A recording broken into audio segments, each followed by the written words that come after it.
Hi అండి. అందరికీ నమస్తే. Welcome back to our channel. ఈరోజు నేను చిక్కుడుకాయ కర్రీని మంచి టేస్టీగా ఎలా చేయాలో చూపించబోతున్నానండి. చాలా బాగుంటుందండి ఇలా చేస్తే. ముందుగా ప్యాన్లోకి ఆయిల్ తీసుకొని ఈ ఆయిల్లోకి కొంచెం పోపు గింజల్ని వేసుకోవాలి. మీ దగ్గర ఏముంటే అవి వేసుకోండి. ఇక్కడ నేను శనగపప్పు, జీలకర్ర వేశాను. అవి కొంచెం చిటపటలాడిన తర్వాత ఇందులోకి మీడియం సైజ్ 2 ఆనియన్స్ని ఇలా ముక్కలుగా కట్ చేసుకొని వేసుకోండి. ఇందులోనే కొంచెం కరివేపాకును కూడా వేసుకొని ఈ ఆనియన్స్ అనేవి బాగా ఫ్రై అవ్వనివ్వాలి. ఇది కాస్త ఫ్రై అయిన తర్వాత ఇందులోకి పసుపు, అల్లం వెల్లుల్లి పేస్ట్ కూడా వేసుకొని ఈ అల్లం వెల్లుల్లి పేస్ట్ అనేది పచ్చివాసన పోయేలాగున ఫ్రై చేసుకోవాలి. చూడండి, అంతా బాగా ఫ్రై చేసుకోవాలి.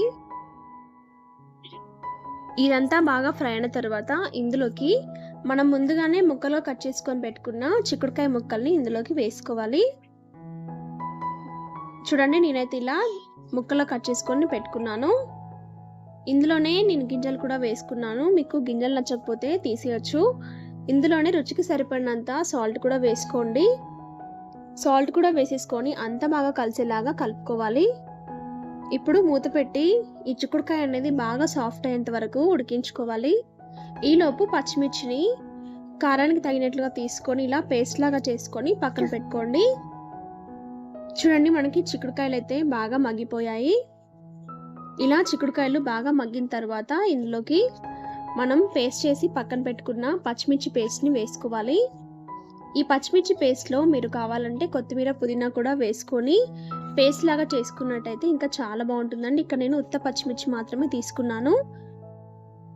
ఇప్పుడు మనం తీసుకున్న పచ్చిమిర్చి కారం బాగా వేగేలాగా కాసేపు మూత పెట్టి మగ్గించుకోవాలండి.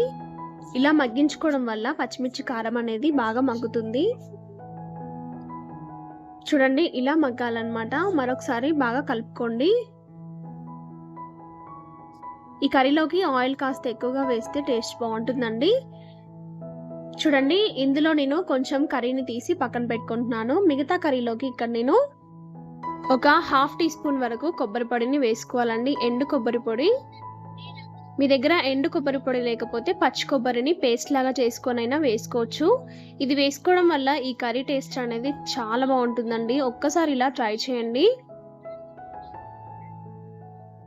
ఈ కొబ్బరి పొడి కూడా వేసుకున్న తర్వాత అంతా బాగా కలిసేలాగా బాగా కలుపుకొని 1 నిమిషం పాటు మగ్గించుకున్నట్లయితే టేస్టీ చిక్కుడుకాయ కర్రీ రెడీ.